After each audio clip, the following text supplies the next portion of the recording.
ಅಭ್ಯರ್ಥಿಗಳು ವ್ಯಾಲ್ಯೂಯೇಷನ್ ಅಥವಾ ಮೌಲ್ಯ ಶಿಕ್ಷಣಕ್ಕೆ ಸಂಬಂಧಪಟ್ಟಂತೆ ಪ್ರಶ್ನೆಗಳನ್ನು ಕೇಳ್ತಾ ಇದ್ದಾರೆ.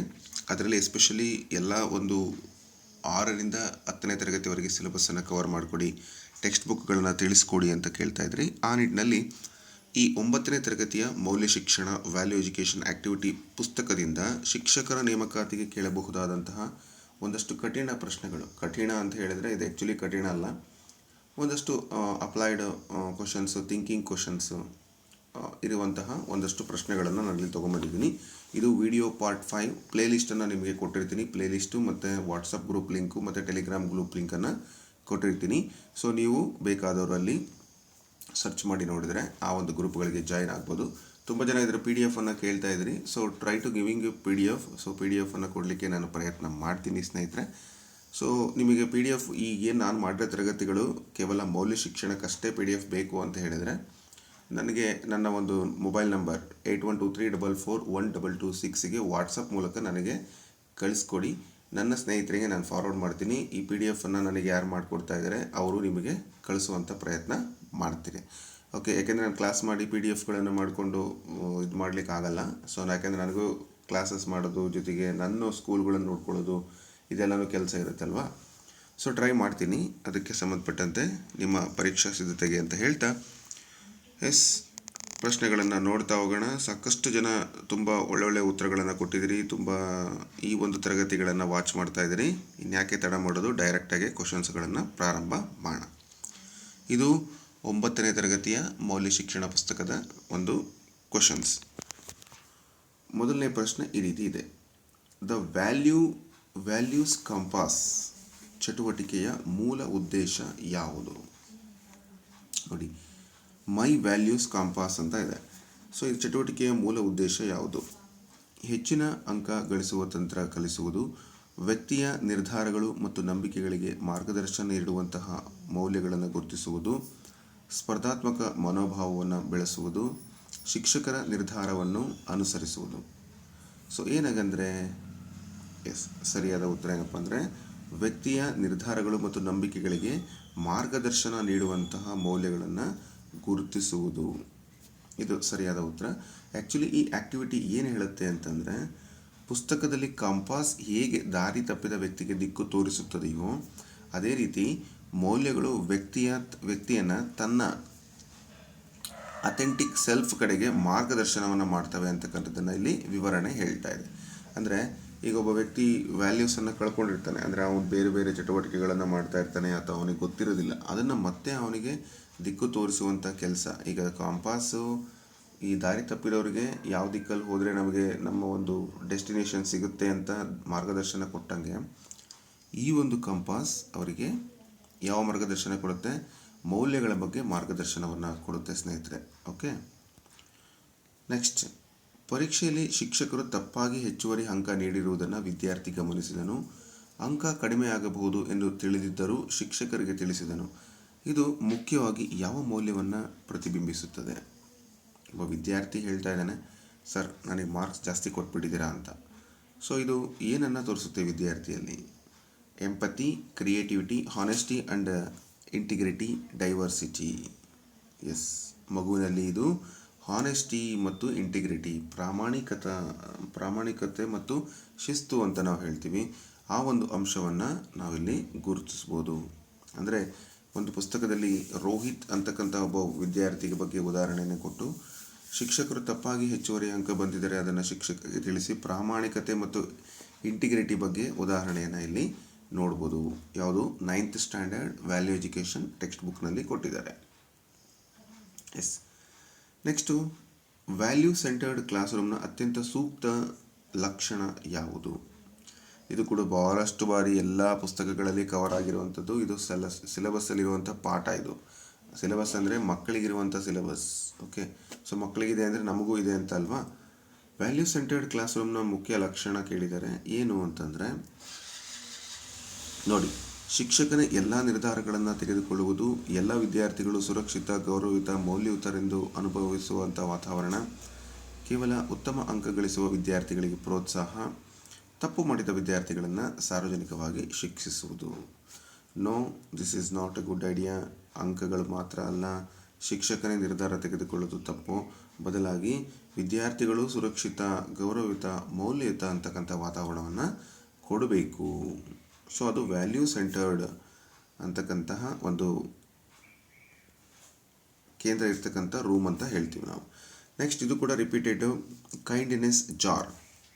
ಓಕೆ, ಸೊ ಈ ಒಂದು ಚಟುವಟಿಕೆಯ ಒಂದು 15 ದಿನಕ್ಕೊಮ್ಮೆ ತೆರೆಯುವಂಥ ಉದ್ದೇಶ ಏನು? ಯಾಕೆ 15 ಡೇಸ್ಗೊಂದ್ಸರಿ ಆ ಒಂದು ಕೈಂಡ್ನೆಸ್ ಜಾರ್? ಅದರಲ್ಲಿ ಏನು ಬರೆದಾಕಿರ್ತಾರೆ, ನೀವು ಕಳೆದ ವಿಡಿಯೋಗಳನ್ನು ನೋಡಿ, ಇದೊಂದು ಜಾರ್ ಅಂತ ಇದೆ. ಸೊ ಈ ಒಂದು ಕೈಂಡ್ನೆಸ್ ಜಾರ್ನ ಓಪನ್ ಮಾಡಿ ಇದರೊಳಗಡೆ ತಗೊಂಡು ಚೀಟಿಗಳನ್ನು 15 ದಿನಕ್ಕೊಂದ್ಸರಿ ಓದಬೇಕು. ಓಕೆ, ಯಾಕೆ? ಅದರಲ್ಲಿ ಏನಿರುತ್ತೆ? ಮುಖ್ಯವಾಗಿ ಕೈಂಡ್ನೆಸ್ ಅಂದರೆ ಏನು ಕನ್ನಡದಲ್ಲಿ? ದಯೆ. ತುಂಬ ಜನ ಕೇಳಿದ್ರಿ, ಸರ್ ಕನ್ನಡ ಇಂಗ್ಲೀಷ್ ಎರಡರಲ್ಲೂ ಹೇಳ್ತೀರಿ, ಇಲ್ಲಿ ಕೈಂಡ್ನೆಸ್ ಅಂತ ಬಳಸಿದ್ದೀರಿ, ನಮ್ಗೆ ಹೆಂಗೆ ಗೊತ್ತಾಗಬೇಕು? ಎಸ್, ಕೈಂಡ್ನೆಸ್ ಅಂತಕ್ಕಂಥದ್ದು ದಯೆಯ ಒಂದು ಜಾರ್ ಅಂತ ಕರಿತೀವಿ. ಆ್ಯಕ್ಚುಲಿ ನಿಮಗೆ ಕ್ವಶನ್ ಪೇಪರ್ ಕನ್ನಡ ಮತ್ತು ಇಂಗ್ಲೀಷ್ ಎರಡರಲ್ಲೂ ಬರುತ್ತೆ. ಈ ಬಗ್ಗೆ ನೀವು ಫಸ್ಟಿಂದ ಡೌಟ್ ಕೇಳಿದಿರಿ, ನಾನು ಈಗ ಡೌಟನ್ನು ಕ್ಲಿಯರ್ ಮಾಡ್ತಾ ಇದ್ದೀನಿ. ಓಕೆ, ಸೊ ಯಾಕೆ ನನಗೆ ಗೊತ್ತಿರಲಿಲ್ಲ ಅಂದರೆ ಅವರು ಸರಿಯಾದ ಒಂದು ನಮಗೆ ಮಾಹಿತಿಯನ್ನು ಕೊಟ್ಟಿರಲಿಲ್ಲ. ಬಟ್ ಈಗ 100% ಅವರೇ ಕೊಟ್ಟಿದ್ದಾರೆ. ವೆಬ್ಸೈಟಲ್ಲಿ ಬಿಡುಗಡೆ ಮಾಡಿರತಕ್ಕಂಥ ಚೀಟಿಯಲ್ಲಿ ಕನ್ನಡ ಮತ್ತು ಇಂಗ್ಲೀಷ್ ಎರಡರಲ್ಲೂ ಕ್ವಶನ್ ಪೇಪರ್ ಇರುತ್ತೆ. ಓಕೆ, ಸೊ ದಯೆಯ ಒಂದು ಜಾರ್ನ 15 ದಿನಕ್ಕೊಮ್ಮೆ ತೆಗೆದು ಓದಬೇಕು ಅಂತ ಹೇಳಿದರೆ ಏನದಕ್ಕೆ, ಯಾಕೆ ಅಂತ ಕೇಳಿದರೆ, ವಿದ್ಯಾರ್ಥಿಗಳಲ್ಲಿ ಶಿಸ್ತನ್ನು ಪರಿಶೀಲಿಸುವುದು, ಉತ್ತಮ ಅಂಕ ಪಡೆದವರನ್ನು ಗುರುತಿಸುವುದು, ದಯೆ ಮತ್ತು ಸೌಜನ್ಯಪೂರ್ಣ ಮಾತುಕತೆಯನ್ನು ಪ್ರೋತ್ಸಾಹಿಸುವುದು, ವಿದ್ಯಾರ್ಥಿಗಳ ಹಾಜರಾತಿಯನ್ನು ದಾಖಲಿಸುವುದು. ಎಸ್, ಸರಿಯಾದ ಉತ್ತರ ಆಪ್ಷನ್ ಸಿ. ಯಾಕೆ ಅಂದರೆ ಆ ಒಂದು ಜಾರಲ್ಲಿ, ಕೈಂಡ್ನೆಸ್ ಜಾರಲ್ಲಿ ಯಾರು ನಿಮ್ಮ ಬಗ್ಗೆ ಅಂದರೆ ವಿದ್ಯಾರ್ಥಿಗಳ ಬಗ್ಗೆ, ದಯೆಯ ಬಗ್ಗೆ ಮಾತಾಡಿರ್ತಾರೋ, ಕರುಣೆ ಬಗ್ಗೆ ಮಾತಾಡಿರ್ತಾರೋ ಆ ಒಂದು ಕೆಲವೊಂದು ಅಂಶಗಳನ್ನು ಬರೆದು ಆ ಚೀಟಿಯನ್ನು ಆ ಒಂದು ಜಾರಲ್ಲಿ ಹಾಕಿರ್ತಾರೆ. ಸೊ ಅದನ್ನು 15 ಡೇಸ್ಗೊಂದ್ಸರಿ ತೆಗೆದು ಓದೋದ್ರಿಂದ ಅದಕ್ಕೆ ನಾವು ಪ್ರೋತ್ಸಾಹ ಕೊಟ್ಟಂಗೆ ಆಗುತ್ತೆ. ಓಕೆ, ಅದರಿಂದ ಶಿಕ್ಷಕರು ಮತ್ತು ವಿದ್ಯಾರ್ಥಿಗಳ ನಡುವೆ ಈ ದಯೆಯ ಬಗ್ಗೆ ಮಾಹಿತಿಯನ್ನು ಕಲೆ ಹಾಕಿ ಅದಕ್ಕೆ ಹೆಚ್ಚು ಪ್ರೋತ್ಸಾಹವನ್ನು ಕೊಟ್ಟಂಗೆ ಆಗುತ್ತೆ. Next, respecting differences. ಅತ್ಯುತ್ತಮ ಅನುಷ್ಠಾನ ಯಾವುದು? ಅಂದರೆ ಈ ವಿಭಿನ್ನತೆಗಳನ್ನು ಗೌರವಿಸುವುದು ಅಂತಕ್ಕಂಥದ್ದು. ಸೊ ಅದರ ಅನುಷ್ಠಾನ ಹೇಗೆ ಸಾಧ್ಯ ಅಂತ, ಭಿನ್ನ ಅಭಿಪ್ರಾಯ ಹೊಂದಿರುವಂಥವರನ್ನು ದೂರ ಬಿಡುವುದು, ಎಲ್ಲರನ್ನು ಒಂದೇ ರೀತಿಯಲ್ಲಿ ವರ್ತಿಸುವಂತೆ ಮಾಡುವುದು, ತೀರ್ಪು ನೀಡದೆ ಆಲಿಸಿ ಭಿನ್ನತೆಗಳನ್ನು ಗೌರವಿಸುವುದು, ಬಹುಮತದ ಅಭಿಪ್ರಾಯವನ್ನೇ ಸರಿ ಎಂದು ಪರಿಗಣಿಸುವುದು. ನೋಡಿ, ಈ ಡಿಫರೆನ್ಸನ್ನು ನಾವು ಗೌರವಿಸಬೇಕು. ಬೇರೆ ಬೇರೆ ವಿಭಿನ್ನತೆ ಇದೆ ಅಂದಾಗ ದೂರ ಇಡೋದು ತಪ್ಪು, ಒಂದೇ ರೀತಿಯಲ್ಲಿ ವರ್ತಿಸುವಂತೆ ಮಾಡೋದು ತಪ್ಪು, ಸರಿಯಲ್ಲ. ಎಲ್ಲರೂ ಏನು ಹೇಳ್ತಾರೋ ಅದನ್ನು ಕೇಳೋದು ಅಲ್ಲ. ಸೊ ಭಿನ್ನತೆಗಳನ್ನು ನಾವು ಮೊದಲಿಗೆ ಗೌರವಿಸಬೇಕು. ಯಾವುದೇ ಜಡ್ಜ್ಮೆಂಟನ್ನು ನಾವು ಮಾಡೋಕ್ಕೆ ಹೋಗಬಾರ್ದು. ಓಕೆ, ಸೊ ಎಲ್ಲರೂ ಒಂದೊಂದು ಥರ ಡಿಫ್ರೆಂಟ್ ಇರ್ತಾರಲ್ವ. So we have to respect them. ಭಿನ್ನ ಅನುಭವ, ಸಂಸ್ಕೃತಿ, ನಂಬಿಕೆ ಮತ್ತು ಗುರುತುಗಳನ್ನು ಹೊಂದಿರುವವರನ್ನು ತೀರ್ಪು ನೀಡದೆ ಆಲಿಸಬೇಕು. ಹಾಗೆ ದಯೆ ಮತ್ತು ನ್ಯಾಯದಿಂದ ವರ್ತಿಸುವುದೇ ಗೌರವದ ಅರ್ಥ. ಈಗ ಒಂದು ಮಗು ಅವ್ರ ಮನೇಲಿ ಏನೋ ಒಂದು ಪದ್ಧತಿ ನಡೀತಾ ಇರುತ್ತೆ, ಅದನ್ನು ನಾವು ಭಿನ್ನತೆಯನ್ನು ನಾವು ಗೌರವಿಸಬೇಕು. ಅದ್ರ ಬಗ್ಗೆ ಜಡ್ಜ್ಮೆಂಟನ್ನು ಕೊಡಬಾರ್ದು. ನಮ್ಮಲ್ಲೆಲ್ಲ ಹಿಂಗಿಲ್ಲ, ನಮ್ಮಲ್ಲಿ ಹಿಂಗಿದೆ, ನಮ್ಮಲ್ಲಿ ಹಂಗಿದೆ, ಹಾಗೆಲ್ಲ ಹೇಳಂಗಿಲ್ಲ. ಸೊ ಅದನ್ನೇ ಇಲ್ಲಿ ಹೇಳ್ತಾ ಇರೋದು. ಓಕೆ, ತುಂಬ ಜನ ಅದನ್ನು ಡಿಫ್ರೆನ್ಸ್ ಮಾಡ್ತಾರೆ, ನಮ್ಮ ಭಾಗದಲ್ಲಿ ಹಿಂಗೆ, ನಿಮ್ಮ ಭಾಗದಲ್ಲಿ ಹಾಗೆ ಅಂತ. ಸೊ ಅದಕ್ಕೆ ನಾವು ಆ ಥರದ್ದೆಲ್ಲ ಮಾಡಬಾರ್ದು. ಅವ್ರಿಗೆ ಅವ್ರದ್ದೇ ಆದಂಥ ಮೌಲ್ಯವನ್ನು ನಾವು ಹೊಂದಿರ್ತೀವಿ. ಫಾರ್ ಎಕ್ಸಾಂಪಲ್, ನಾನು ಸ್ಟಾರ್ಟಿಂಗ್ ಇಲ್ಲಿ ಬಂದಾಗ ಇವರೆಲ್ಲ ಒಗೆಯಾನ ಬಾಂಡೆ ಅಂತ ಕರೀತಾರೆ. ಬಟ್ ನಮ್ಮಲ್ಲಿ ಒಗೆಯೋದು, ಬಟ್ಟೆ ಒಗೆಯೋದು ಅಂತ ಕರಿತೀವಿ, ಒಗೆಯೋದು ಅಂತ ಕರೀತಾರೆ. ಸೊ ಒಗೆಯೋದು ಅಂದರೆ ಒಗೆದು ಬಿಟ್ರಲ್ಲ ಹೊರಗೆ ಅಂತಾರೆ. ಮೀನ್ಸ್ ಇಲ್ಲಿ ಪದ್ಧತಿ ಒಗೆಯೋದು ಅಂದರೆ ಬಿಸಾಕೋದು ಅನ್ನೋ ಒಂದು ಅರ್ಥ ಬರುತ್ತೆ. ಸೊ ಭಾಷೆ ವೈವಿಧ್ಯತೆ, ನಾವು ಒಂದು ಕಡೆಯಿಂದ ಮತ್ತೊಂದು ಕಡೆಗೆ ಚೇಂಜಸನ್ನು ಕಾಣ್ತೀವಿ. ಈಗ ಸಾಮಾನ್ಯವಾಗಿ ನಮ್ಮ ಕಡೆ ಹೊಡಿತೀವಿ, ತಪ್ಪು ಮಾಡಿದರೆ ಹೊಡಿತೀವಿ, ಪನಿಷ್ಮೆಂಟ್ ಶಿಕ್ಷೆ ಕೊಡ್ತೀವಿ ಅಂತೀವಿ, ಆಯಿತಾ. ಈ ಕಡೆ ಹೊಡಿತೀವಿ ಅಂದರೆ ಇವರು ಹೊಡಿತೀವಿ ಅನ್ನೋ ವರ್ಡಿಗಿಂತ ಬಡಿತೀವಿ ಅಂತಕ್ಕಂಥ ಒಂದು ಪದವನ್ನು ಬಳಸ್ತಾರೆ. ಸೊ ಹೀಗೆ ಭಾಷಾ ವೈವಿಧ್ಯತೆ ಮತ್ತು ಸಂಸ್ಕೃತಿ, ಅಲ್ಲಿರ್ತಕ್ಕಂಥ ಗುರುತುಗಳನ್ನು ನಾವು ಗೌರವಿಸಬೇಕು ಮತ್ತು ಅದಕ್ಕೆ ಸಂಬಂಧಪಟ್ಟಂತೆ ಯಾವುದೇ ಜಡ್ಜ್ಮೆಂಟನ್ನು ಕೊಡಬಾರದು ಅನ್ನೋ ಒಂದು ಅರ್ಥ ಅದು. ನೆಕ್ಸ್ಟ್, ಡೈವರ್ಸಿಟಿ ಅನ್ನುವ ಪುಸ್ತಕದಲ್ಲಿ ಕೇವಲ ಸಾಮಾಜಿಕ ವ್ಯತ್ಯಾಸವೆಂದು ಪರಿಗಣಿಸದೆ ಯಾವುದಕ್ಕೆ ಸಂಬಂಧಿಸಿದೆ? ಡೈವರ್ಸಿಟಿ ಅಂದರೆ ಏನು? ಎಸ್, ಡೈವರ್ಸಿಟಿ ಅಂದರೆ ಸ್ಪರ್ಧೆಗೆ ಮಾತ್ರನಾ?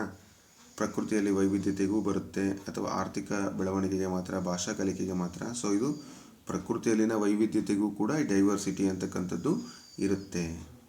ಸೊ ನೇಚರ್ಸ್ ನಾರ್ಮ್ ಅಂತ ಕರೀತಾರೆ. ಅದಕ್ಕೊಂದು ಚಟುವಟಿಕೆ ಇದೆ. ಪ್ರಕೃತಿಯಲ್ಲಿ ವೈವಿಧ್ಯತೆ ಸಹಜ ಮತ್ತು ಜೀವಿಗಳಲ್ಲಿ ಉಳಿವಿಗೆ ಸಹಾಯಕ ಅಂತೇಳಿ ಅಲ್ಲಿ ವಿವರಣೆಯನ್ನು ಕೊಟ್ಟಿದ್ದಾರೆ. ಓಕೆ, ನೆಕ್ಸ್ಟ್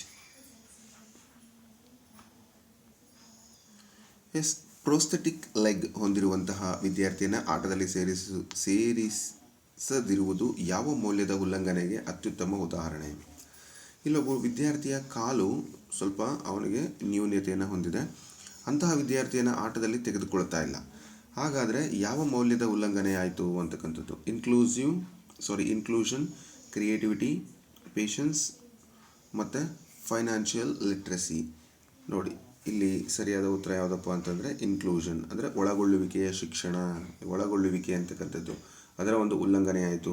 ಪುಸ್ತಕದ ಸಿನೋರಿಯೋದಲ್ಲಿ, ಅಂದರೆ ಈ ಒಂದು ಪುಸ್ತಕದಲ್ಲಿ ಆದಿತ್ಯ ಅಂತಕ್ಕಂಥ ವಿದ್ಯಾರ್ಥಿಯ ಒಂದು ಕಾಲಿನ ಸಮಸ್ಯೆ ಇದೆ, ಅವನನ್ನು ಆಟಕ್ಕೆ ಸೇರಿಸ್ಕೊಳ್ಳೋದಿಲ್ಲ. ಹಾಗಾಗಿ ಇದು ಇನ್ಕ್ಲೂಷನ್ ಎಂಬ ಚರ್ಚೆಯಾಗಿದೆ. ಅಲ್ಲಿ ಚರ್ಚೆಯನ್ನು ಮಾಡಿದ್ದಾರೆ. ಇನ್ಕ್ಲೂಷನ್ ಅಂದರೆ ಏನು? ಎಲ್ಲರನ್ನು ಒಳಗೊಂಡ ಶಿಕ್ಷಣ. ಇದು ಅಂಗವಿಕಲತೆ ಆಗಿರ್ಬೋದು, ಅಥವಾ ದೌರ್ಬಲ್ಯತೆ ಆಗಿರ್ಬೋದು, ಅಥವಾ ಕಡಿಮೆ ಜ್ಞಾನದ ಮಟ್ಟ ಹೆಚ್ಚು ಕಮ್ಮಿ ಆಗಿರ್ತಕ್ಕಂಥದ್ದು, ಎಲ್ಲರನ್ನ ತಗೊಂಡು ನಾವು ಎಜುಕೇಷನನ್ನು ಕಂಟಿನ್ಯೂ ಮಾಡಬೇಕು. ಲೆಸ್ ದ್ಯಾನ್ ಅಂತಕ್ಕಂಥ ಭಾವನೆ ಯಾರಿಗೂ ಬರಬಾರ್ದು ಅಂಥೇಳಿ ಅಲ್ಲಿ ಚರ್ಚೆಯನ್ನು ಮಾಡ್ತಾರೆ. ಅದಕ್ಕೆ ಸರಿಯಾದ ಮೌಲ್ಯ ಯಾವುದು ಅಂದರೆ ಇನ್ಕ್ಲೂಷನ್, ಒಳಗೊಳ್ಳುವಿಕೆ ಅಂತ ಕರೀತಾರೆ. ಸೈಕಾಲಜಿಯಲ್ಲಿ ಕೂಡ ಬರುತ್ತೆ, ಅದು ನಿಮಗೆ ಈಗ ಆಲ್ರೆಡಿ ಗೊತ್ತಿದೆ. ನೆಕ್ಸ್ಟು ಮುಂದಿನ ಪ್ರಶ್ನೆ ನೋಡೋಣ. ಪ್ರಶ್ನೆ ಈ ರೀತಿ ಇದೆ. ಫರ್ಗ್ಯೂನೆಸ್ ಕುರಿತು ಪುಸ್ತಕದ ದೃಷ್ಟಿಕೋನಕ್ಕೆ ಅತ್ಯಂತ ಹೊಂದುವ ಹೇಳಿಕೆ ಯಾವುದು? ಫರ್ಗ್ಯೂನೆಸ್ ಅಂದರೆ ಮರ್ತು ಬಿಡೋದು ಅಂತ, ಕ್ಷಮಾಗುಣ ಅಂತ ಕೂಡ ಇರುತ್ತೆ. ಸೊ ಇದ್ರ ಬಗ್ಗೆ ಈ ಪುಸ್ತಕದಲ್ಲಿ ಏನು ಹೇಳುತ್ತೆ? 9ನೇ ತರಗತಿ ಮೌಲ್ಯ ಶಿಕ್ಷಣ ಅಂತ ನೋಡೋದಾದರೆ, ಕ್ಷಮೆ ನೀಡುವುದು ಕಡ್ಡಾಯ. ಕ್ಷಮೆ ಎಂದರೆ ನಡೆದಿದ್ದನ್ನೇ ಮರೆತು ಬಿಡುವುದು. ಕ್ಷಮಿಸುವುದು ಅಥವಾ ಬಿಡುವುದು ಹಾನಿಗೊಳಗಾದ ವ್ಯಕ್ತಿಯ ಸ್ವತಂತ್ರ ನಿರ್ಧಾರ. ಕ್ಷಮೆ ಎಂದರೆ ತಪ್ಪು ಮಾಡಿದವನಿಗೆ ಹಕ್ಕು. ಎಸ್. ಸೊ ಹಾಗಾದರೆ ಏನೋ ಈ ಒಂದು ಕ್ಷಮೆ, ನೀವೇನು ಮಾಡ್ತೀರಾ? ಸೊ ಇಲ್ಲಿ ನೋಡಿ, ಕ್ಷಮೆ ನೀಡುವುದು ಕಡ್ಡಾಯ ಅಂತ ನಾವೆಲ್ಲೂ ಹೇಳಲ್ಲ, ಹೌದಲ್ವಾ? ಸೊ ಕ್ಷಮಿಸದೆ ಅಂದರೆ ಕ್ಷಮೆ ಎಂದರೆ ನಡೆದಿದ್ದನ್ನೇ ಮರೆತು ಬಿಡಬೇಕು ಅಂತಕ್ಕಂಥದ್ದು ಇಲ್ಲ.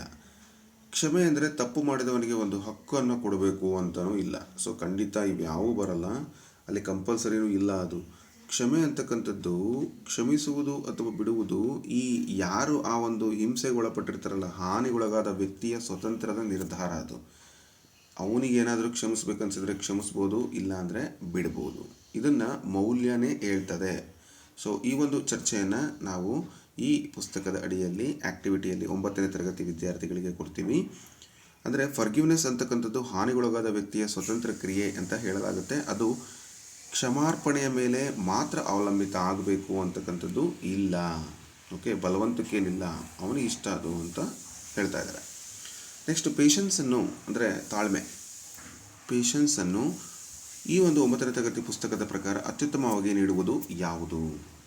ಸಮಸ್ಯೆಯನ್ನು ನಿರ್ಲಕ್ಷಿಸುವುದು, ಇತರರ ಸಮಯ ಮತ್ತು ಆಲೋಚನೆಗಳಿಗೆ ಅವಕಾಶ ನೀಡಿ ತಕ್ಷಣ ಪ್ರತಿಕ್ರಿಯಿಸುವ ಬದಲು ಯೋಚಿಸುವುದು, ಯಾವುದೇ ನಿರ್ಧಾರ ತೆಗೆದುಕೊಳ್ಳದಿರುವುದು, ಇತರರ ಅಭಿಪ್ರಾಯವನ್ನು ಒಪ್ಪಿಕೊಳ್ಳುವುದು ಅಂತ ಇದೆ. ಸೊ ಪೇಷನ್ಸ್ ಅಂತ ಹೇಳಿದರೆ ಯು ಹ್ಯಾವ್ ಟು ಥಿಂಕ್ ಅಂತೇಳಿ, ಇತರರ ಸಮಯ ನೋಡಿ ಮತ್ತು ಆಲೋಚನೆಗಳಿಗೆ ಅವಕಾಶ ನೀಡಬೇಕು, ತಕ್ಷಣ ಪ್ರತಿಕ್ರಿಯೆಯ ಬದಲು ಯೋಚನೆಯನ್ನು ಮಾಡಬೇಕು. ಸೊ ಅದು ಒಂದು ಪೇಷನ್ಸಿಗೆ ಸಂಬಂಧಪಟ್ಟಂತೆ ಇರುವಂಥ ಒಂದು ವ್ಯಾಲ್ಯೂ ಅಂತ ನಾವು ಹೇಳ್ತೀವಿ. ಓಕೆ, ನೆಕ್ಸ್ಟು ಆರ್ಗನ್ ಡೊನೇಷನ್, ಅಂಗಾಂಗಗಳ ಒಂದು ದಾನ ಮಾಡತಕ್ಕಂಥದ್ದು ಈ ಒಂದು ಪುಸ್ತಕದಲ್ಲಿ ಯಾವ ಮೌಲ್ಯದೊಂದಿಗೆ ನೇರವಾಗಿ ಜೋಡಿಸುತ್ತದೆ? ಅಂದರೆ ದೇಹದಲ್ಲಿರ್ತಕ್ಕಂಥ ಕೆಲವೊಂದು ಅಂಗಗಳು, ಇನ್ನರ್ ಆರ್ಗಾನ್ಸ್, ಕಿಡ್ನಿ, ಕಣ್ಣು, ಲಿವರ್ ಕೊಡ್ತಾರೆ ಇಲ್ಲ ಗೊತ್ತಿಲ್ಲ. ಸೊ ಕಿಡ್ನಿ, ಕಣ್ಣು ಅಂತೂ ಕೊಡ್ತಾರಲ್ವ. ಸೊ ಈ ಒಂದು ಅಂಗಾಂಗ ದಾನ, ಹೃದಯನೂ ಕೂಡ ಕೊಡ್ತಾರೆ ಇವಾಗ.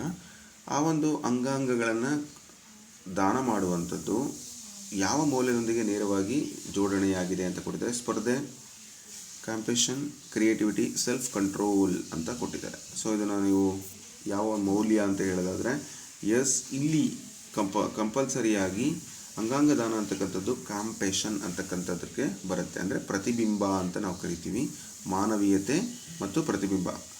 ಅಂಗದಾನವನ್ನು ಕೇವಲ ವೈದ್ಯಕೀಯ ವಿಷಯವಲ್ಲದೆ ಮಾನವೀಯತೆ ಮತ್ತು ಪ್ರತಿಬಿಂಬ ಅಂತೇಳಿ ಪುಸ್ತಕ ವಿವರಣೆಯನ್ನು ಕೊಡುತ್ತೆ. ಹಾಗಾಗಿ ಸುಮ್ಮನೆ ಈ ಸತ್ತಿರುವಂಥ ದೇಹವನ್ನು ಮಣ್ಣಿಗೆ ಹಾಕೋ ಬದಲಿಗೆ ಮತ್ತೊಬ್ಬರಿಗೆ ನಾವು ಅದನ್ನು ಉಪಯೋಗಕ್ಕೆ ಬರುವಂತೆ ಮಾಡಬೇಕು ಅನ್ನುವಂಥ ಮಾಹಿತಿಯನ್ನು ಇಲ್ಲಿ ಹೇಳ್ತಾ ಇದ್ದಾರೆ. ಅದೇ ರೀತಿ ಆರ್ಗನ್ ಡೊನೇಷನ್ ಕುರಿತು ಜಾಗೃತಿ ಮೂಡಿಸಲಿಕ್ಕೆ ಕೆಳಗಿನ ಯಾರು ಪ್ರಮುಖ ಪಾತ್ರವನ್ನು ವಹಿಸಬಹುದು? ಯಾರು? ವೈದ್ಯರು ಮಾತ್ರ, ಶಿಕ್ಷಕರು ಮಾತ್ರ, ಅಥವಾ ಸೆಲೆಬ್ರಿಟಿಗಳು, ಸ್ಪೋರ್ಟ್ಸ್ ಪರ್ಸನ್ಸ್ಗಳು, ಲೀಡರ್ಸ್ಗಳು, ಸೋಷಿಯಲ್ ಮೀಡಿಯಾ ಇನ್ಫ್ಲೂಯೆನ್ಸ್ ಇರ್ತಕ್ಕಂಥವ್ರು, ಕೇವಲ ಕುಟುಂಬದ ಸದಸ್ಯರು? ಯಾರು ಇದಕ್ಕೆ ಹೆಚ್ಚಿನ ಒಂದು ಮಾರ್ಗದರ್ಶನ ಕೊಡಬೇಕು? ನೋಡಿ, ಇವರು ಅಂಗಾಂಗ ದಾನದ ಬಗ್ಗೆ ಹೆಚ್ಚಿನ ಒಂದು ಮಾರ್ಗದರ್ಶನ. ಈಗಾಗಲೇ ನಮ್ಮ ಸೋಷಿಯಲ್ ಮೀಡಿಯಾದಲ್ಲಿ ಸೆಲೆಬ್ರಿಟಿಗಳಲ್ಲಿ ಡಾಕ್ಟರ್ ರಾಜ್ಕುಮಾರ್ ಮತ್ತು ಪುನೀತ್ ರಾಜ್ಕುಮಾರ್ ಅವರೆಲ್ಲರೂ ಕೂಡ ಆ ಬಗ್ಗೆ ಸಾಕಷ್ಟು ಅವೇರ್ನೆಸ್ಸನ್ನು ಕೊಟ್ಟಿದ್ದಾರೆ. ನೀವು ಅದನ್ನ ಅಬ್ಸರ್ವ್ ಮಾಡಿದಿರಿ ಅಂತ ಭಾವಿಸ್ತೀನಿ.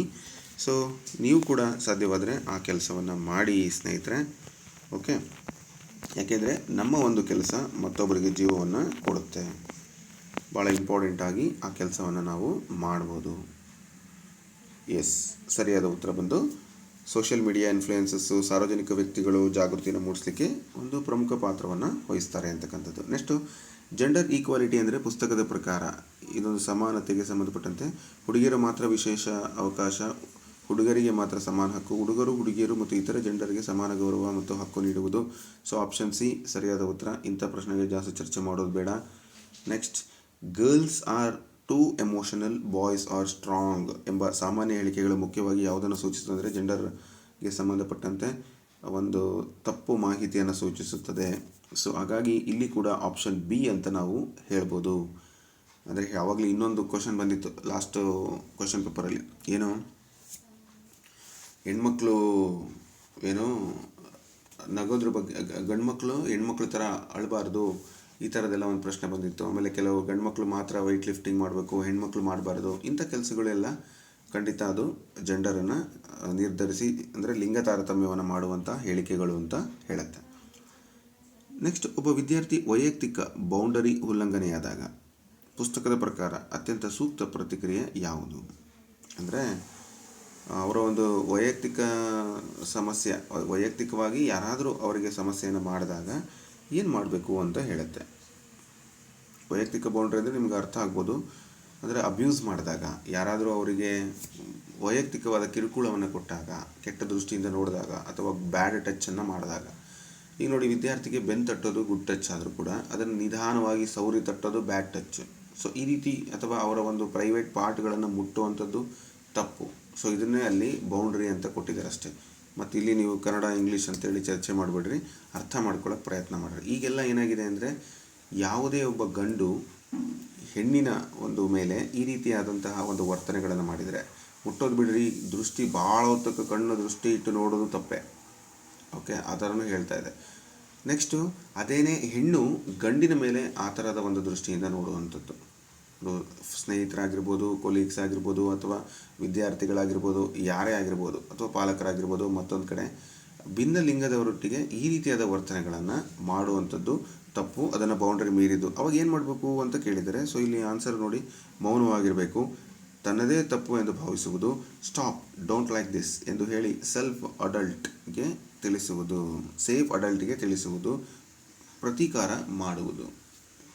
ಮಾಡೋದು ಬೇಡ, ತಂದೆ ತಪ್ಪನ್ನು ತಿಳ್ಕೊಳ್ಳೋದು ಬೇಡ, ಸೈಲೆಂಟಾಗಿರೋದು ಬೇಡ. ಇದೊಂದು ಮಾತು ಹೇಳ್ಬಿಟ್ರಿ, ಒಂದು ಸರಿ ನೀವು ಕಡ್ಡಿ ಮುರಿದಂಗೆ ಹೇಳ್ಬಿಟ್ರಿ ಅಂದರೆ ನೆಕ್ಸ್ಟ್ ಅವರು ಆ ಕೆಲಸನ ಮಾಡಲ್ಲ. ಇಲ್ಲಾಂದರೆ ಪದೇ ಹಿಂಸೆ ಮಾಡುವಂಥದ್ದು, ಕೇವಲ ಡೈರೆಕ್ಟಾಗಿ ಮಾಡೋದೇ ಅಲ್ಲ, ಕೆಲವ್ರು ಏನು ಮಾಡ್ತಾರೆ ಅಂದರೆ ಮೊಬೈಲ್ಗಳಲ್ಲಿ ಕೂಡ ಕಾಲ್ ಮಾಡೋದು, ಮೆಸೇಜ್ಗಳು ಮಾಡೋದು, ಈ ರೀತಿ ಟಾರ್ಚರ್ಗಳು ಕೂಡ ಕೆಲವೊಂದು ಮಾಡಿರ್ತಾರೆ.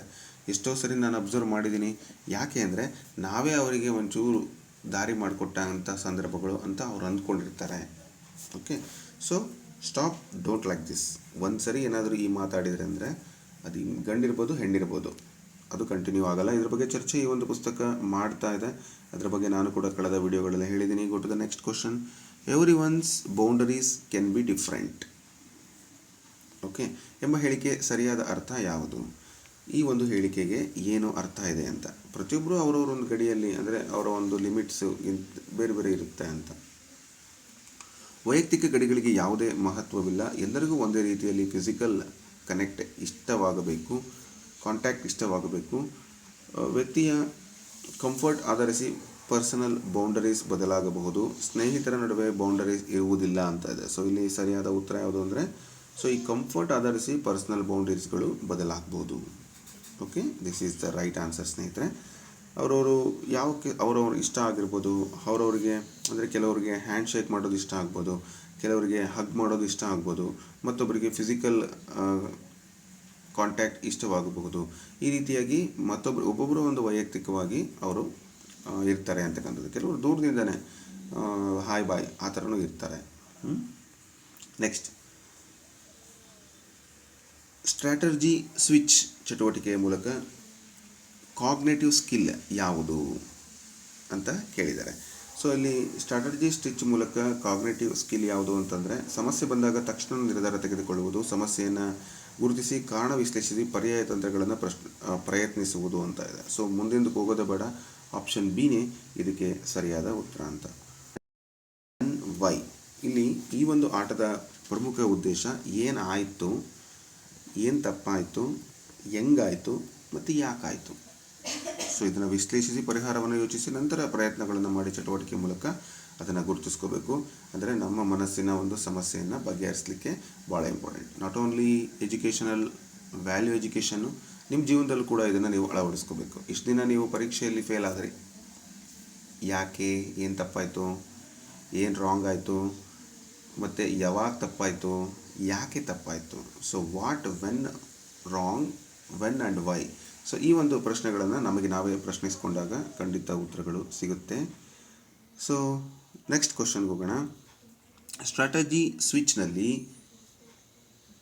ಫ್ಯೂಸ್, ಥಿಂಕ್ ಮತ್ತು ಅಡಾಪ್ಟ್ ಅಂದರೆ ನಿಧಾನಿಸು, ಯೋಚಿಸು ಮತ್ತು ಅದನ್ನು ಕಾರ್ಯರೂಪಕ್ಕೆ ತರು ಅಂತಕ್ಕಂಥ ಮೌಲ್ಯಗಳನ್ನು ಹೆಚ್ಚು ಸಂಪರ್ಕ ಮಾಡುವಂಥ ಯಾವ ಮೌಲ್ಯಗಳು ಅಂತ ಕೇಳಿದ್ದಾರೆ.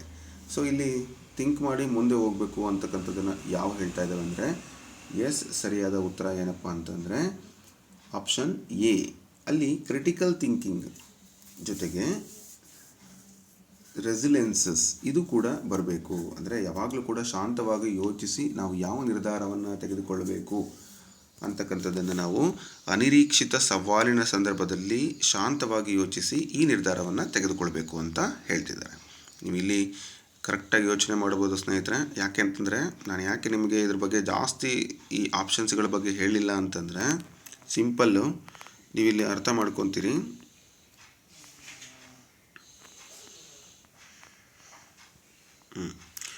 ಆಪ್ಷನ್ಸ್ಗಳಲ್ಲಿ ಕೊಟ್ಟಿರುವಂಥ ಆಯ್ಕೆಗಳನ್ನು ನೋಡಿ ಒಂದೊಂದೇ ನೀವು, ಆವಾಗ ನಿಮಗೆ ಇದ್ರ ಬಗ್ಗೆ ತಿಳಿತದೆ. ಸೊ ಮೊದಲನೇ ಆಯ್ಕೆ ಕ್ರಿಟಿಕಲ್ ಥಿಂಕಿಂಗ್ ಮತ್ತು ಕ್ರಿಟಿಕಲ್ ಥಿಂಕಿಂಗ್ ಅಂತ ಕೊಟ್ಟ ತಕ್ಷಣ ನಿಮ್ಗೆ ಓಕೆ ಅನಿಸುತ್ತೆ. ಇನ್ನು ಗ್ರ್ಯಾಟಿಟ್ಯೂಡು, ಡೈವರ್ಸಿಟಿ ಅಲ್ಲಿ ಬರಲ್ಲ. ಓಕೆ, ಅದಾದ ನಂತರ ಬರುವಂಥದ್ದು ಫೈನಾನ್ಷಿಯಲ್ ಅಂತ ಕೊಟ್ಟಿದ್ದಾರೆ, ಇದು ಕೂಡ ಆರ್ಥಿಕ ಲಿಟ್ರಸಿ ಮತ್ತು ಸೇಫ್ಟಿ, ಇದು ಕೂಡ ಅಲ್ಲಿ ಬರಲ್ಲ. ಇನ್ನು ಜೆಂಡರ್ ಈಕ್ವಾಲಿಟಿ ಮತ್ತು ಕ್ಯಾಂಪಸಸ್ ಇದು ಕೂಡ ಅಲ್ಲಿ ಬರಲ್ಲ. ಸೊ ಇದು ನಿಮಗೆ ಐಡಿಯಾ ಸಿಕ್ಕೋಗ್ಬಿಡುತ್ತೆ. ಹಾಗಾಗಿ ನೇರವಾಗಿ ಆ ಉತ್ತರವನ್ನು ನಾನು ಚರ್ಚೆ ಮಾಡಿದೆ. ನೆಕ್ಸ್ಟ್ ನೋಡಿ, ಎನ್ವಿರಾನ್ಮೆಂಟಲ್ ಕಾನ್ಷಿಯಸ್ನೆಸ್, ಪರಿಸರದ ಜಾಗೃತಿ ಅತ್ಯುತ್ತಮ ಉದಾಹರಣೆ ಯಾವುದು? ಪರಿಸರದ ಬಗ್ಗೆ ಮಾತನಾಡುವುದು ಮಾತ್ರ, ಪರಿಸರದ ಮೇಲೆ ನಮ್ಮ ಕ್ರಿಯೆಗಳ ಪರಿಣಾಮ ಅರಿತು ಎನರ್ಜಿ ಉಳಿಸುವುದು ಮತ್ತು ವೇಸ್ಟ್ ಕಡಿಮೆ ಮಾಡುವುದು. ಎಸ್, ಇದು ಸರಿಯಾದ ಉತ್ತರ. ಇನ್ನು ಉಳಿದಿದ್ದ ಆಯ್ಕೆ ನೋಡೋದೇ ಬೇಡ, ಆ ಉತ್ತರ ನೋಡಿದ ತಕ್ಷಣವೇ ನೀವೇನು ಮಾಡಬೇಕು, ಕರೆಕ್ಟ್ ಅಂತೇಳಿ ನಾವಿಲ್ಲಿ ಆಯ್ಕೆಯನ್ನು ತಗೊಬಿಡಬೇಕು.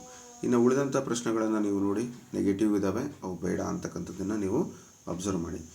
ಈ ಭೂಮಿಯಲ್ಲಿರ್ತಕ್ಕಂತಹ ಸಸ್ಯಗಳ ಮೇಲೆ ಯಾವೆಲ್ಲ ಪರಿಣಾಮಗಳಾಗ್ತದೆ, ಪೊಲ್ಯೂಷನ್ ಅಂದ್ರೇನು, ಡಿಫಾರೆಸ್ಟೇಷನ್, ಆದರೆ ಕ್ಲೈಮೇಟ್ ಚೇಂಜ್ ಹೆಂಗಾಗುತ್ತೆ, ಈ ಎನರ್ಜಿನ ಹೇಗೆ ಉಳಿಸ್ಬೇಕು, ವೇಸ್ಟನ್ನು ಹೇಗೆ ಕಡಿಮೆ ಮಾಡಬೇಕು, ಇದ್ರ ಬಗ್ಗೆ ನಾವು ಜಾಗೃತಿಯನ್ನು ಮೌಲ್ಯ ಶಿಕ್ಷಣದಲ್ಲಿ ಮಾತಾಡ್ತೀವಿ. ನೆಕ್ಸ್ಟ್, ಸೇವಿಂಗ್ ಆ್ಯಂಡ್ ಇನ್ವೆಸ್ಟ್ಮೆಂಟ್ ನಡುವಿನ ವ್ಯತ್ಯಾಸ ಯಾವುದು? ಏನು ಸೇವಿಂಗ್ ಅಂದರೆ ಉಳಿತಾಯ, ಇನ್ವೆಸ್ಟ್ಮೆಂಟ್ ಅಂದ್ರೇನು, ಅದು ಉಳಿತಾಯನೇ. ಸೊ ಹಾಗಾದರೆ ಏನು ವ್ಯತ್ಯಾಸ? ಎರಡು ಒಂದೇನಾ? ಸೇವಿಂಗ್ನಲ್ಲಿ ಹಣ ಬೆಳೆಸಲಾಗುತ್ತೆ, ಇನ್ವೆಸ್ಟ್ಮೆಂಟಲ್ಲಿ ರಕ್ಷಿಸಲಾಗುತ್ತೆ. ನೋಡಿ, ಇದು ನೀವು ಸ್ಟಾಕ್ ಮಾರ್ಕೆಟ್ ಬಗ್ಗೆ ನೆನಪಿಸ್ಕೊಳ್ಳಿ. ಹಂಗಂತ ಸ್ಟಾಕ್ ಮಾರ್ಕೆಟ್ಗೆ ಹೋಗಬೇಡಿ ಅನ್ನೋದಕ್ಕಿಂತ ಹೆಚ್ಚಾಗಿ ಅದ್ರ ಬಗ್ಗೆ ಸಿಸ್ಟಮೆಟಿಕ್ ಸ್ಟಡಿ ಮಾಡಿಲ್ಲ ಅಂದರೆ ಅದನ್ನು ಮುಟ್ಟಕ್ಕೆ ಹೋಗಬೇಡಿ ಅಂತ ಅರ್ಥ. ಈಗ ನೋಡಿ, ಸೇವಿಂಗ್ ಅಂದರೆ ಏನು? ಹಣವನ್ನು ಸುರಕ್ಷಿತವಾಗಿಡಲು. ಇನ್ವೆಸ್ಟ್ಮೆಂಟ್ ಅಂದರೆ ಭವಿಷ್ಯದಲ್ಲಿ ಹಣವನ್ನು ಬೆಳೆಸಲು. ಓಕೆ, ಸೊ ಇದೇ ಉತ್ತರ ಅದಕ್ಕೆ. ಆಪ್ಷನ್ ಬಿ ಸರಿಯಾದ ಉತ್ತರ ಆಗುತ್ತೆ. ಅದರ ಬಗ್ಗೆ ಹೆಚ್ಚು ನಿಮ್ಗೆ ಗೊತ್ತಿರುತ್ತೆ. ವೆಲ್ತ್ ಅಂತ ನಾವು ಕರಿತೀವಿ, ಹೆಲ್ತೇ ಇಂಪಾರ್ಟೆಂಟ್, ವೆಲ್ತ್ ಅಲ್ಲ. ಈ ಕೆಳಗಿನ ಯಾವ ಹೂಡಿಕೆಗಳಲ್ಲಿ ಹಣವನ್ನು ವಿವಿಧ ಕಂಪನಿಗಳಲ್ಲಿ ಹಂಚಿ ಹೂಡಿಕೆ ಮಾಡಲಾಗುತ್ತದೆ? ಸೊ ಯಾವ ಕಂಪನಿಗಳಲ್ಲಿ? Direct equity, mutual fund, fixed deposit, gold. Yes. ಯಾವುದರಲ್ಲಿ ಅಂತಂದರೆ ನೋಡಿ, ಈ ಡೈರೆಕ್ಟ್ ಇಕ್ವಿಟಿ ಅಂದರೆ ಶೇರ್ಗಳನ್ನು ಖರೀದಿ ಮಾಡ್ತಕ್ಕಂಥದ್ದು. ಮ್ಯೂಚುವಲ್ ಫಂಡ್ ಅಂತಂದರೆ ಇವು ಈಕ್ವಿಟಿಗಳ ಸಮೂಹವನ್ನು ತೆಗೆದುಕೊಂಡಿರ್ತಕ್ಕಂಥ ಒಂದು ಗ್ರೂಪ್ ಇರುತ್ತೆ, ಅದನ್ನು ಮ್ಯೂಚುವಲ್ ಫಂಡ್ ಅಂತ ಕರಿತೀವಿ, ಲಾಂಗ್ ಟರ್ಮ್ಗೆ ತೆಗೆದುಕೊಳ್ಳುವಂಥದ್ದು. ಎಫ್ ಡಿ ಅಂದರೆ 1 ವರ್ಷ, 2 ವರ್ಷ, 3 ವರ್ಷಕ್ಕೆ ಫಿಕ್ಸ್ ಇಡ್ತಕ್ಕಂಥದ್ದು. ಇನ್ನು ಗೋಲ್ಡ್ ತಗೊಳ್ಳೋದು ಬೇರೆ, ಅಂದರೆ ಆಭರಣ ಖರೀದಿ ಮಾಡುವಂಥದ್ದು ಕೂಡ ಇದೆ. ಇಲ್ಲಿ ಏನು ಕೇಳಿದ್ದಾರೆ ಅವರು, ಯಾವ ಹೂಡಿಕೆಯಲ್ಲಿ ಹಣವನ್ನು ವಿವಿಧ ಕಂಪನಿಗಳಲ್ಲಿ ಹಂಚಿ ಹೂಡಿಕೆ ಮಾಡಲಾಗುತ್ತೆ ಅಂತ ಕೇಳಿದಾರಲ್ವಾ. ಸೊ ಯಾವುದು ಅಂತಂದರೆ ಅದು ಬೇರೆ ಬೇರೆ ಕಂಪನಿಗೆ ಮ್ಯೂಚುವಲ್ ಫಂಡ್ ಅವರು ಹಾಕಿರ್ತಾರೆ. So mutual fund is the right answer. ನಾನು ಯಾಕೆ ಸ್ಟಾಕ್ ಮಾರ್ಕೆಟ್ ಬಗ್ಗೆ ಮಾತಾಡಿದೆ ಅಂತ ಈಗ ನಿಮಗೆ ಗೊತ್ತಾಗಿರಬೇಕು. ಜಾಸ್ತಿ ಹೇಳಲ್ಲ ನಾನು ಅದ್ರ ಬಗ್ಗೆ ನೀವು ಎಕ್ಸ್ಪರ್ಟ್ಗಳನ್ನು ಕೇಳಿ ತಿಳ್ಕೋಬೇಕು. Next, higher returns usually comes with dash. ಜಾಸ್ತಿ ಬೇಕು ರಿಟರ್ನ್ಸ್ ಅಂತಂದರೆ ಏನಾಗಿರುತ್ತೆ ಅಂದರೆ ರಿಸ್ಕ್ ಜಾಸ್ತಿ ಇರುತ್ತೆ. ರಿಸ್ಕ್ ಏನಾಗಿರುತ್ತೆ ಜಾಸ್ತಿ, ಹೈಯರ್ ಅಮೌಂಟು ಹೈಯರ್ ರಿಸ್ಕ್ ಆಗಿರುತ್ತೆ. ಓಕೆ. ನೆಕ್ಸ್ಟ್, ಡಿಜಿಟಲ್ ಸೇಫ್ಟಿ ಮತ್ತು ಪರ್ಸನಲ್ ಸೇಫ್ಟಿ ನಡುವಿನ ಸರಿಯಾದ ಸಂಬಂಧ ಯಾವುದು? ಡಿಜಿಟಲ್ ಸೇಫ್ಟಿ ಅಂದರೆ ಏನು, ಪರ್ಸನಲ್ ಸೇಫ್ಟಿ ಅಂದರೆ? ಡಿಜಿಟಲ್ ಸೇಫ್ಟಿ ಅಂತಂದರೆ ನೋಡಿ, ಡಿಜಿಟಲ್ ಸೇಫ್ಟಿಗೆ ಪರ್ಸನಲ್ ಸೇಫ್ಟಿಯೊಂದಿಗೆ ಯಾವುದೇ ಸಂಬಂಧವಿಲ್ಲ. ಎರಡೂ ವ್ಯಕ್ತಿಯ ಸುರಕ್ಷತೆ, ಹಕ್ಕು ಮತ್ತು ರೆಸ್ಪಾನ್ಸಿಬಲ್ ಬಿಹೇವಿಯರ್ಗೆ ಸಂಬಂಧಿಸಿದೆ. Yes, this is the correct answer. Option B. Digital ಅಂದರೆ ನಾವು ಈ ಹಣವನ್ನು, ಬ್ಯಾಂಕ್ಗಳ ವ್ಯವಹಾರವನ್ನು ಕಂಪ್ಯೂಟರ್ಗಳಲ್ಲಿ, ಸೈಬರ್ ಅಪರಾಧಿಗಳು ಅಥವಾ ಕಾಲ್ ಮಾಡಿ OTP ಕೇಳೋದು, ಇದ್ರ ಬಗ್ಗೆ ಬರುತ್ತೆ. ಇನ್ನು ಪರ್ಸನಲ್ ಸೇಫ್ಟಿ ಅಂದಾಗ ನಾವು ನಮ್ಮದೇ ಆದ ಬೌಂಡ್ರಿಗಳನ್ನು ಇಟ್ಕೋಬೇಕು, ಆಗಲೇ ಹೇಳಿದ್ನಲ್ಲ ಆ ರೀತಿ. ನೆಕ್ಸ್ಟ್, ಕ್ರಿಟಿಕಲ್ ಥಿಂಕಿಂಗ್ ಬೆಳೆಸುವಲ್ಲಿ ಕೆಳಗಿನ ಯಾವ ವಿಧಾನ ಅತ್ಯಂತ ಪರಿಣಾಮಕಾರಿ? ಮೊದಲು ಉತ್ತರವನ್ನು ಪರಿಶೀಲಿಸದೆ ಒಪ್ಪಿಕೊಳ್ಳಬೇಕು. ಸಮಸ್ಯೆ ಏಕೆ ಸಂಭವಿಸಿತು ಎಂದು ಪ್ರಶ್ನಿಸಿ ಪರ್ಯಾಯ ಪರಿಹಾರಗಳನ್ನು ಪರಿಶೀಲಿಸುವುದು. ಎಸ್, ಮುಂದೋಗೋದು ಬೇಡ, ಉತ್ತರ ಸಿಗ್ತಲ್ಲ, ಇದೇ ಕರೆಕ್ಟಾದ ಉತ್ತರ. ನೆಕ್ಸ್ಟ್ ನೋಡಿ, ಶಿಕ್ಷಕರ ಉತ್ತರವನ್ನು ಮಾತ್ರ ಕಂಠಪಾಠ ಮಾಡುವುದು. ಬಹುಮತದ ಅಭಿಪ್ರಾಯವನ್ನು ಸತ್ಯವೆಂದು ಪರಿಗಣಿಸುವುದು. ನೋ. ಎಲ್ಲರೂ ಹೇಳ್ತಾರೆ ಅಂದ ತಕ್ಷಣ ಒಂದಕ್ಕೆನಾ? ನೋಡಿ, ನನಗೆ ಇದ್ರ ಬಗ್ಗೆ ನಾನು ನಿಮಗೊಂದು ಹೇಳಬೇಕು. 2017ರಲ್ಲಿ ನಾವು ಚಿಕ್ಕೋಡಿಗೆ ಬಂದು ಎಕ್ಸಾಮ್ ಬರೆದ್ವಿ. ಓಕೆ, ಆ ಟೈಮ್ನಲ್ಲಿ ನಮ್ಮ ರೂಮ್ಮೇಟ್ಸು ತುಂಬ ಜನ ಇದ್ದರು, ಒಂದು 5 to 6 ಮೆಂಬರ್ಸ್ ಇದ್ದರು. ನಾನು ಅವ್ರ ಜೊತೆಗಿದ್ದೆ. ಸೊ ಅದರಲ್ಲಿ ಎಲ್ಲರೂ ಹೇಳ್ತಾಯಿದ್ರು, ಈ ಪೇಪರ್ 3 ಅನ್ನೋ ಒಂದು ಕಾನ್ಸೆಪ್ಟ್ ಅವಾಗ ಬಂದಿತ್ತಲ್ವ ಸ್ಟಾರ್ಟಿಂಗು. ಸೊ ಪೇಪರ್ 3 ಬರೀಬೇಕಾದ್ರೆ ಗ್ರಾಮರ್ ಕೇಳ್ತಾರೆ, ಸವರ್ಣ ದೀರ್ಘ ಸಂಧಿ ಕೇಳ್ತಾರೆ, ಗುಣಸಂಧಿ ಕೇಳ್ತಾರೆ ಅಂತ ಓದ್ತಾಯಿದ್ರು. ಇನ್ನೂ ಕೆಲವರು ಏನು ಹೇಳ್ತಾರೆ ಅಂದರೆ, ಪಾಠ ಬೋಧನೆಯ ತಂತ್ರಗಳು, ಭಾಷಾ ಸಾಮರ್ಥ್ಯ ಅಂದರೆ ಆ ಥರ ಕೇಳ್ತಾರೆ. ಶಿಕ್ಷಕರು ಹೆಂಗೆ ಪಾಠ ಮಾಡಬೇಕು, ಏನು ಇದನ್ನು ಹೆಂಗೆ ಪಾಠ ಮಾಡ್ತೀರಾ, ಅದನ್ನು ಹೆಂಗೆ ಪಾಠ ಮಾಡ್ತೀರಾ ಅಂತ ಕೇಳ್ತಾರೆ. ಹೀಗೆಲ್ಲ ಚರ್ಚೆ ಮಾಡಿದರು. ಸೊ ಇದು ಬಹುಮತ ಆಗಿತ್ತಿದು. ಬಟ್ ಹಾಗಾದರೆ ಅಲ್ಲಿ ನಾನಂದೆ ಭಾಷಾ ಸಾಮರ್ಥ್ಯ ಅಂದರೆ ಗ್ರಾಮರ್ ಕೇಳ್ತಾರೆ ಅಂತ. ಬಟ್ ಅವ್ರು ಯಾರೂ ಒಪ್ಕೊಳ್ಳಿಲ್ಲ. ಆದರೆ ನಾನು ಆ ಅಭಿಪ್ರಾಯವನ್ನು, ಬಹುಮತದ ಅಭಿಪ್ರಾಯವನ್ನು ಒಪ್ಪಲಿಲ್ಲ. ನಾನೇನು ತಯಾರಾದೆ, ನನಗೆ ಒಳ್ಳೆಯ ಅಂಕಗಳು ಬಂತು. ಅವರೆಲ್ಲ ಕಡೆಗೆ ಹೇಳಿದರು, ಕರೆಕ್ಟು, ನಿನ್ನ ಅಭಿಪ್ರಾಯನೇ ಸರಿಯಾಯಿತು ಅಂತ. ಸೊ ಅಂದರೆ ಇದು ಯಾಕೆ ಅಂದರೆ ಎಲ್ಲರೂ ಹೇಳೋದು ಸರಿ ಅಂತ ನಾವು ಒಪ್ಪಕ್ಕೆ ಆಗಲ್ಲ. ರೈಟ್. ಸೊ ಈ ಪ್ರಶ್ನೆಗೆ ಉತ್ತರ ಆಪ್ಷನ್ ಬಿ. ಅದರ ಬಗ್ಗೆ ನಾನು ಮತ್ತೆ ಹೇಳಲ್ಲ. Go to the next one. ಕೊನೆಯ 2 ಪ್ರಶ್ನೆಗಳು. ಕೆಳಗಿನ ಜೋಡಿಗಳಲ್ಲಿ ತಪ್ಪಾಗಿ ಹೊಂದಿಸಿರುವುದು ಯಾವುದು? ಸೊ ಯಾವುದು? So just think yourself. Forgiveness, inner peace. Organ donation, compassion. Investment, risk. Diversity, exclusion ಅಂತ ಇದೆ. ಇಲ್ಲಿ ತಪ್ಪಾಗಿರೋದು ಯಾವುದು ಅಂತ ಕೇಳಿದ್ದಾರೆ ಅವರು. ಸೊ ಫರ್ಗ್ಯೂನೆಸ್ ಅಂತಕ್ಕಂಥದ್ದು inner peace correct, organ donation, compassion ಅದು ಕರೆಕ್ಟು, ಇನ್ವೆಸ್ಟ್ಮೆಂಟು ಅದು ಒಂದು ರಿಸ್ಕು ಕರೆಕ್ಟು. ಆದರೆ ಈ ಡೈವರ್ಸಿಟಿ, ಇನ್ಕ್ಲೂಷನ್ ಅಂತಕ್ಕಂಥದ್ದು ಅಲ್ಲ ಅಂತಕ್ಕಂಥದ್ದು. ಸೊ ಸರಿಯಾದ ಉತ್ತರ ಆಪ್ಷನ್ ಡಿ. ಡೈವರ್ಸಿಟಿಯ ಉದ್ದೇಶ ಎಕ್ಸ್ಕ್ಲೂಷನ್ ಅಲ್ಲ ಅಂತಕ್ಕಂಥದ್ದು. ವಿಭಿನ್ನತೆಯನ್ನು ಗೌರವಿಸಿ ಇನ್ಕ್ಲೂಷನ್ ಮತ್ತು ಹಾರ್ಮೋನಿಯನ್ನು ಬೆಳೆಸುವುದು ಪುಸ್ತಕದಲ್ಲಿ ಇದೆ ಅಂತಕ್ಕಂಥದ್ದನ್ನು ನಾವಿಲ್ಲಿ ನೋಡ್ಬೋದು. ನೆಕ್ಸ್ಟ್, ಕೆಲವರು ಭಾಳ ಜನ ಪಾಯಿಂಟ್ ಔಟ್ ಮಾಡ್ತೀರಿ, ಸರ್ ಇದನ್ನು ಹಿಂಗೆ ಓದ್ತೀರಿ, ಇದನ್ನು ಹಂಗೆ ಓದ್ತೀರಿ ಅಂತ. ನನ್ನ ಥಿಂಕಿಂಗ್ ಬೇರೆ ಇರುತ್ತೆ, ಓದುವಾಗ ತಪ್ಪಾಗುತ್ತೆ. ಯಾಕಂದರೆ ನಿಮ್ಗಿಂತ ನಾನು ದಡ್ಡ ಅಂತ ನನಗೆ ಗೊತ್ತಿದೆ. So I am appreciating that. ನಾನು ಓದುವಾಗ ಕೆಲವೊಂದು ಸರಿ ಮಿಸ್ಟೇಕ್ಸ್ಗಳನ್ನು ಮಾಡ್ತೀನಿ. ಅಂದರೆ ಬೋರ್ಡ್ ಮೇಲೆ ಬರೆಯುವಾಗ ಕೆಲವೊಂದು ಮಿಸ್ಟೇಕ್ಸ್ಗಳಾಗುತ್ತೆ. ನೋಯಿಂಗ್ಲಿ 100ಗೆ ಒಂದು 2% ಅಥವಾ 3% ನನ್ನದೇ ಭಾಷೆ ಅಲ್ಲದೆ ಇರೋವಂಥದ್ರಲ್ಲಿ ಒಂದು 5 to 10% ಮಿಸ್ಟೇಕ್ ಮಾಡ್ತೀನಿ ನಾನು. ಅದು ನಾನು ಒಪ್ಕೊಳ್ತೀನಿ. ಸೊ ನಂದೇನು ಸಮಸ್ಯೆ ಇಲ್ಲ. ಸೊ ನೀವು ಒಂಚೂರು ಕರೆಕ್ಷನ್ ಮಾಡ್ಕೊಳ್ಳಿ. Because you are being a good people and very knowledgeable rather than me.